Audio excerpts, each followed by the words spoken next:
মান্না দে ছিলেন নির্ভেজাল আড্ডার মানুষ।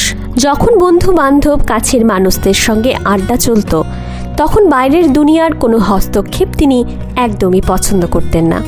তেমনই এক বিকেল স্টুডিওতে আড্ডা জমে উঠেছে।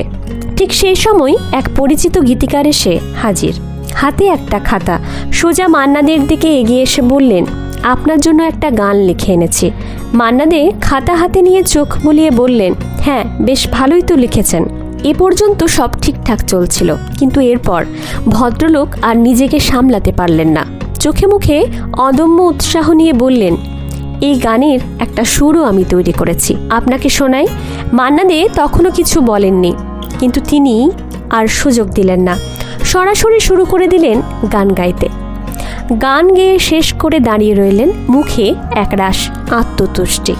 মান্না দে তখন নির্লিপ্ত গলায় বললেন, আপনি গানটা রেকর্ড করুন, সেটাই ভালো হবে। ঠিক তখনই স্টুডিওতে ঢুকলো এক ঠোঙা গরম গরম সিঙ্গারা আর গুটকা। মুখে জল আনা গন্ধে যেন চারপাশ জমে উঠল। কেউ একজন ঠোঙা খুলতে যাবে, মান্না দে চোখের ইশারায় বললেন, এখন না।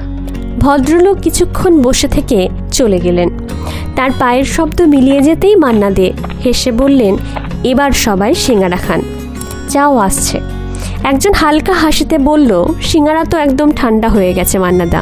মান্না দি তার বিখ্যাত শান্ত স্নিগ্ধ হাসিটা হেসে উত্তর দিলেন, গানের যে সুর করেছে তাকে তো আর সিঙ্গারা খাওয়ানো যায় না।